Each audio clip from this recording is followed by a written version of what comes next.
China, a great country with over 5,000 years of uninterrupted civilization, has countless achievements in its history and endured many hardships. To this day, modern China radiates a new and impressive energy. Let us decipher through culture the answers to the magical codes that lie behind this powerful vitality. Welcome to this episode of Chinese Practice with Chinese Wisdom. Today, the cultural code we are going to decipher is embracing the world with virtue. What kind of spiritual trait is embedded within the Chinese culture? We have invited Jonathan Schutz, British expert in Chinese culture, and Cameron Anderson, Australian TV host, to join us in our discussion. Welcome you two to our studio. Jonathan, welcome.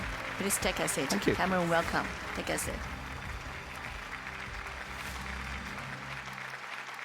In another studio, we have also invited other three guests.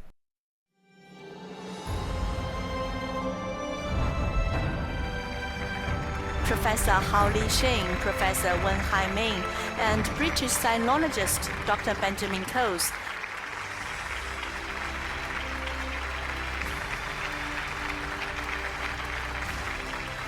Over 100 young people from home and abroad are also present as our audience. Welcome to today's discussion. Before we start today's discussion, let's watch a short video. I think Chinese people are very kind and they just embrace like foreign cultures with open hands. Chinese people is so kind, it's very helpful. They help, they're open mind. I think China respect our culture and China is inclusive. There is no distinction, there's no difference, there's no issue of any racial difference. I enjoy this place and it's a home away from home. In the video, many people mention the Chinese people's qualities such as kindness, tolerance, and enthusiasm for helping others. They all reflect the wisdom of embracing the world with virtue in traditional Chinese culture. Next, let's see how we write it in Chinese.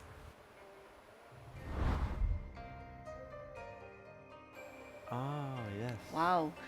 To help everyone better understand the Chinese Asian phrase, so let's invite our old friend Uncle Hans to analyze the Chinese character.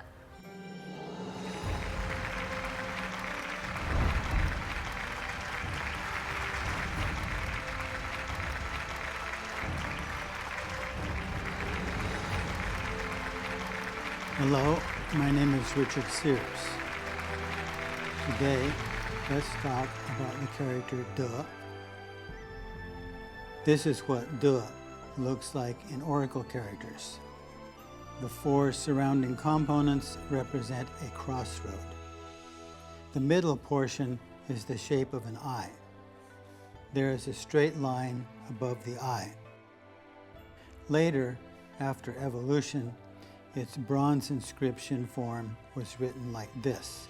Then, the character Xing was added under the eye, indicating that a person should not only see straight, act correctly, but also have a righteous heart. This trait was later extended to represent moral character. See, its seal character has already evolved to the form very close to the modern character De. That means morality. Look at the present writing style of De. We can still see road, eye, and heart. It still represents a person that sees straight, acts correctly, and has a righteous heart. This is the original meaning of De.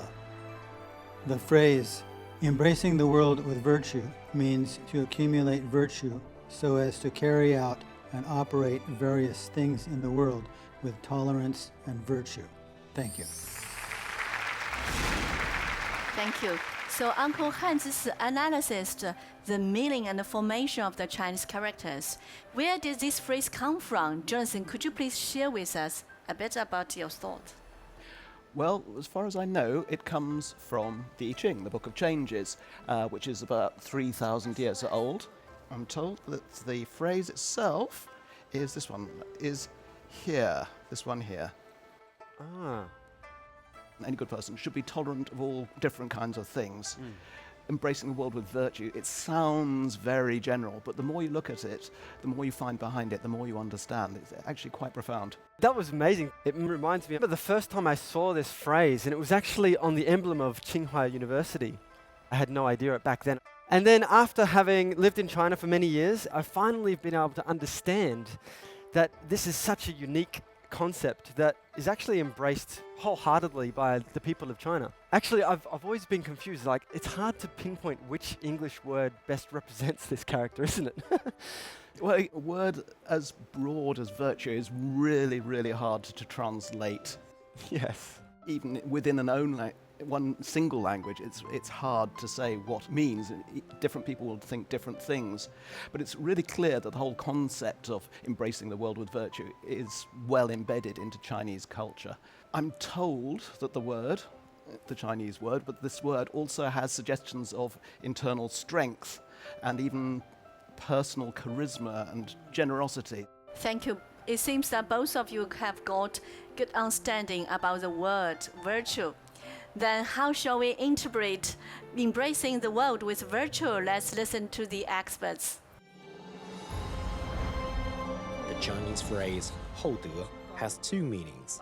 One is great virtue, as profound as mountains, and the other one is to accumulate one's virtue because one is not born with virtue. Virtue is not something that will never change. Instead, it requires self-improvement and self-cultivation to bring about virtue. In Chinese, the expression embracing the world with virtue means treating people and things in an objective environment rationally with lenient conduct. This demonstrates a generous mind and sense of responsibility with a highly altruistic spirit. When referring to nature, embracing the world with virtue reflects the protection of natural resources and the harmonious coexistence of humans and nature. When talking about a country or nation, it reflects peaceful coexistence and the courage to take responsibility. This expression can also refer to people, meaning equality and harmony, or even culture, reflecting a generous and tolerant attitude towards foreign cultures. In conclusion, embracing the world with virtue is the basic part of Chinese personality shaping and ideal politics. I would like to share with you the thoughts of a person named Fan Zhongyan, a famous minister of the Northern Song dynasty. In his prose, The Story of Yueyang Tower, there are classic lines that reflect his concern for the world. Let's have a look.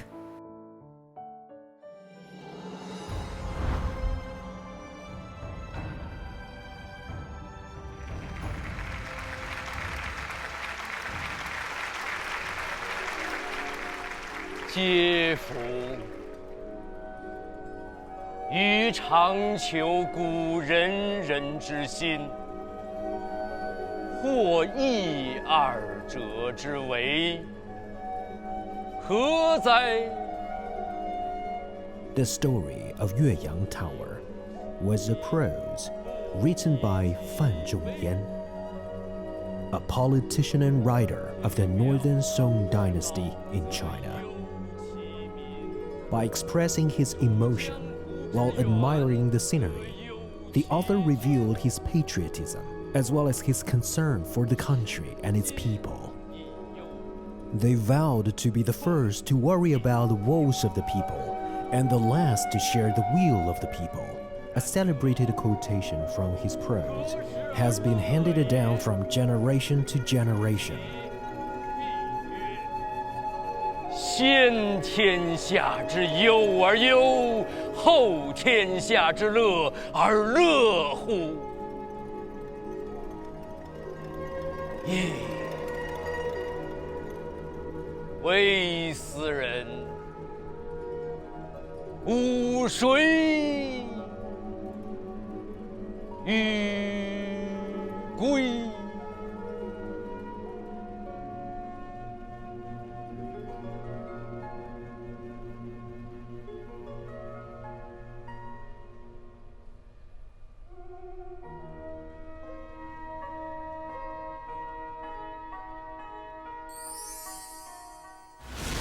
You vow to be the first to worry about the woes of the people and the last to share the will of the people. Cameron, what's your understanding of this prose? I thought that was really beautifully written, right?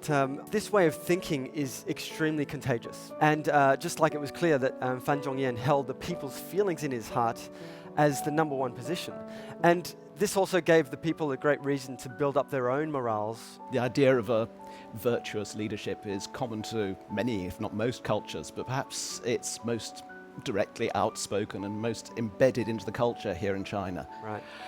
There's an old Chinese saying that you have to manage yourself and your family well, and then you can manage the country and beyond. And that's why, from ancient China onwards, people, especially those in public positions, were always working to become the best versions of themselves that they could be. It has to come before everything else.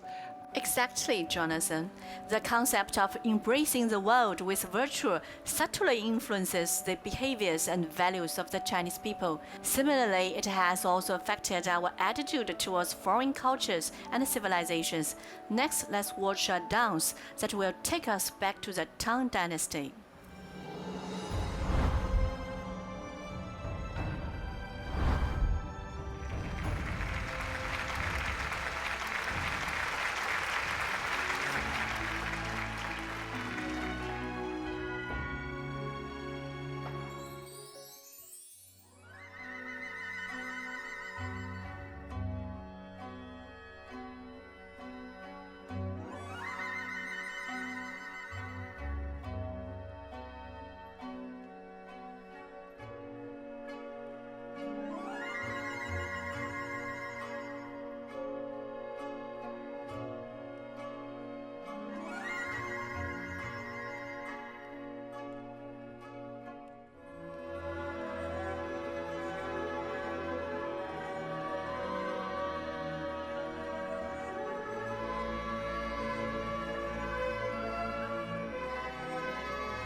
In the past, I always believed that instruments like the pipa were ancient traditional Chinese instruments, and never expected they'd come from abroad.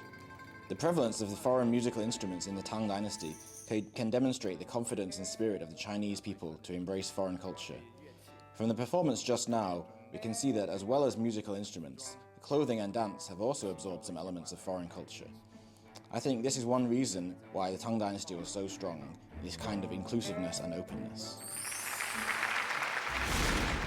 One important reason why the Chinese civilization has been able to endure for over 5,000 years without interruption is that the Chinese nation has an inclusive attitude and mindset. How do you think, Cameron? One thing that I was really surprised with was when I first found out that Buddhism was actually introduced into China from India. You have not only personal cultivation, but also the art, architecture, literature, philosophy, life in general. And this acceptance and absorption of new things allows Chinese culture to maintain its own strengths, but also, having lots of vitality and an aspect of freshness to the culture. Yeah, well, there's a great word in English for what Cameron was just describing, the way that Chinese culture absorbs others. It's syncretic. So syncretic? Syncretic, yes. That's the first time for me. Wow, okay, let's hear it. It's an academic word that perfectly describes how China approaches the culture that comes from elsewhere. New ideas are very welcome, They make them Chinese. So this is how China has always embraced the world without ever becoming something that's not China anymore.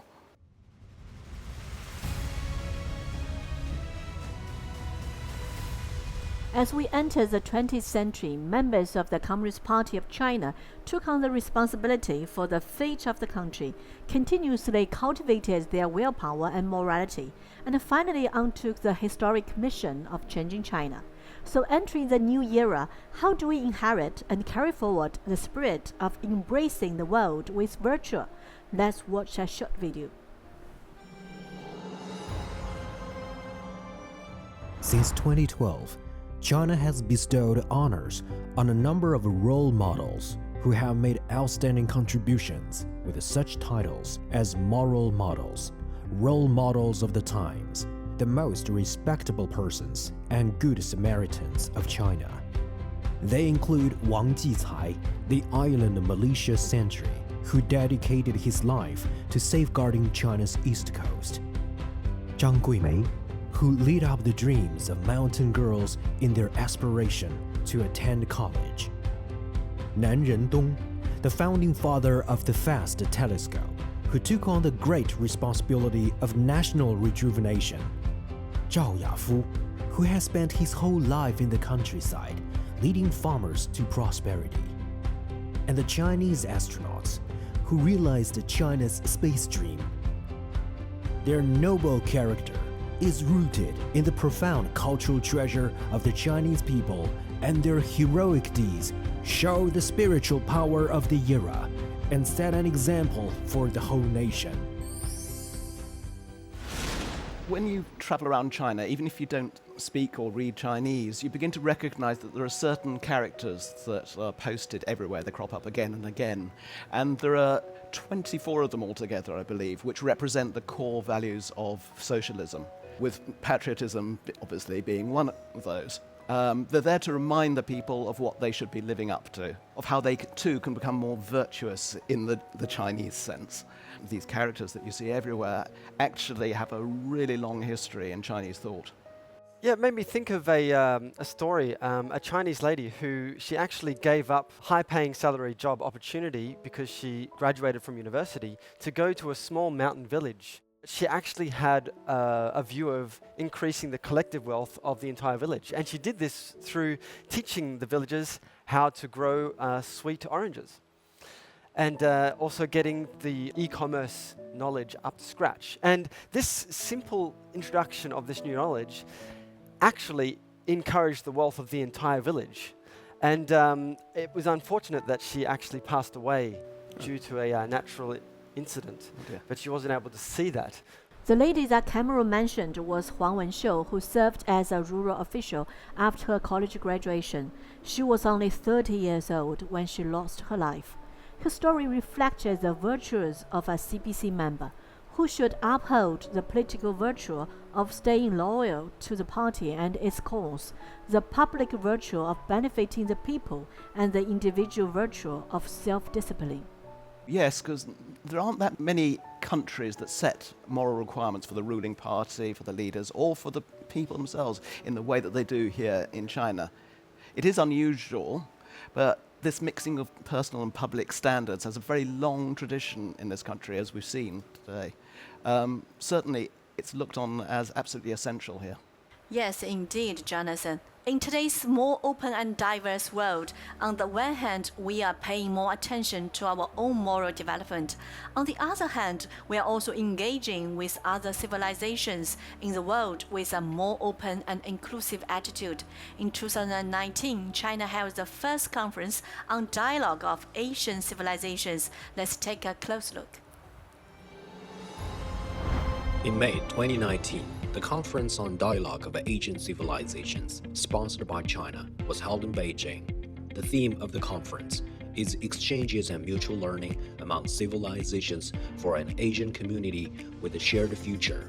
Based in Asia and facing the world, guests from 47 Asian countries and 5 continents gathered to discuss the path of civilization development, cooperation, and win-win plans, and to jointly paint a better future for humanity. Today, we will talk about the conference. Why was the Conference on Dialogue of Asian Civilizations held?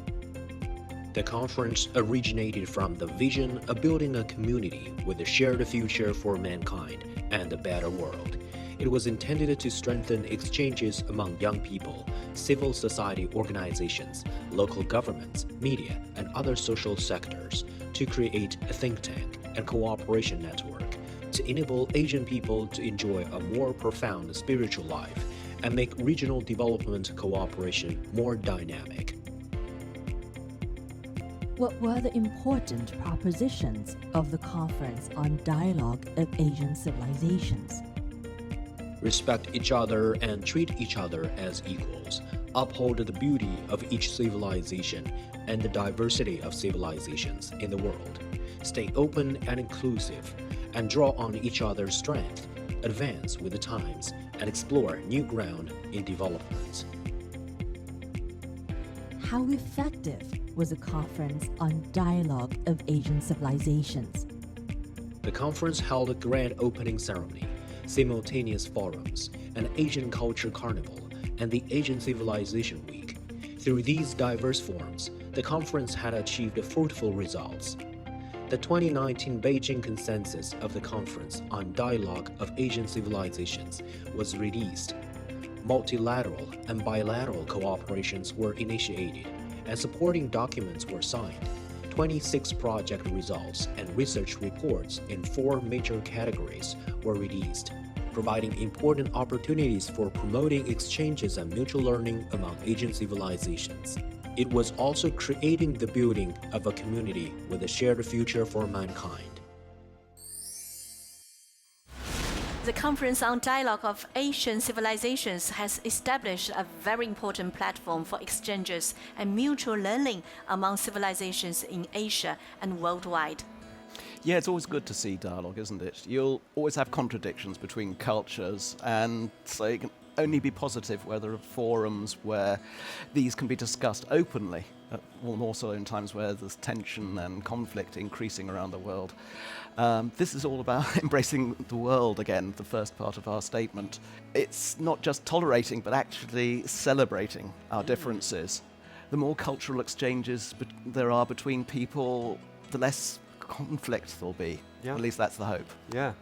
Yes, you are right. In the garden of world civilizations, exchange will replace estrangement, mutual learning will replace clashes, coexistence will replace a sense of superiority, and the beauty of each civilization will be cherished and respected. Let's hear the interpretation from our experts.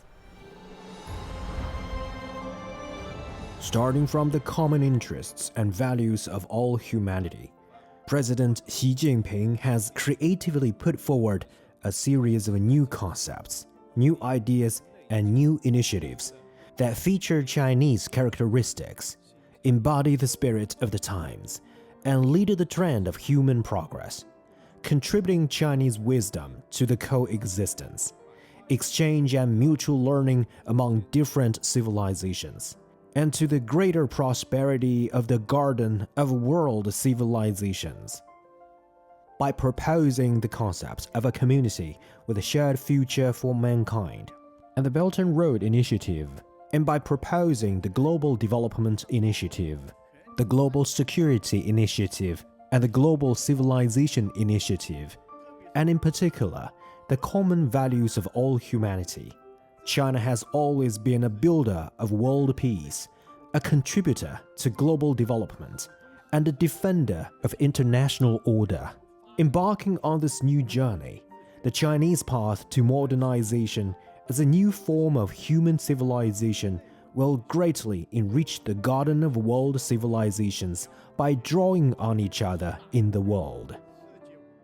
When I was studying in the UK, I didn't have the opportunity to learn much about Chinese culture or philosophy. Later, when I came to China first to study and then to teach, I found that to study here, all students need to learn about both Chinese and Western schools of philosophy, enabling them to see clearer the features and limits of different cultures, traditions, and mindsets. I hope that in the future I can help to let more Western students learn more about Chinese philosophy with its long history and its constant updates. After today's discussion, I believe both of you have gained a deep understanding of China's concept of embracing the world with virtue. So what significance do you think this concept has for the world, Cameron? I think firstly, no civilization is superior to another. No. That's definitely something that we all need to 100% agree on. And you have every civilization, it's rooted in its soil and it embodies collective wisdom of its people. And I think secondly, the concept of embracing the world with virtue can fit perfectly into actually every civilization on Earth, not exclusive to one or two. And since it's a positive attitude towards promoting the communication between mutual learning of the other civilizations, I think it will never die off and only grow in its influence. Yeah, civilization, interesting thing. The American writer Ralph Waldo Emerson, he wrote an essay which defined American civilization at a very difficult time when the emancipation of the slaves was about to pull the whole country into civil war. And he put morality at the heart of it. And at the same time, he made it clear that not all civilizations look the same. Right. So he was saying much the same thing as the ancient Chinese wisdom we've been discussing. That's interesting, yeah. Of course, his essay was inward-looking at America only. Right. But the whole point of it's in the phrase, embracing the world with virtue. It's about the whole world. It's outward-looking. And if China is taking an active role in bringing world civilizations together with a number of global initiatives that we've been talking about, this can only be welcome. Yeah. Thank you, both of you, for sharing your thoughts with us today. The inclusiveness of Chinese civilization defines the open-mindedness of Chinese culture to embrace and draw on other cultures. Since ancient times, the Chinese people, with the qualities of being strict with themselves and lenient with others, and with an open and tolerant mind, have never forgotten their origins, absorbed foreign cultures, and kept the future in mind. This has made the Chinese civilization the only uninterrupted civilization in human history, lasting for over 5,000 years. We believe that traditional Chinese wisdom will definitely integrate with different civilizations around the world and work together to build a world of lasting peace and common prosperity. I would like to invite both of you to affix the engraved seal to end today's program. Yes.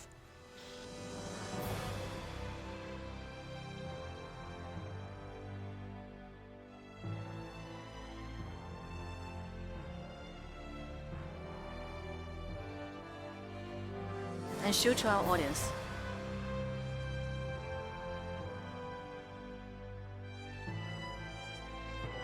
Thank you for watching today's episode of Chinese Practice with Chinese Wisdom. Bye for now.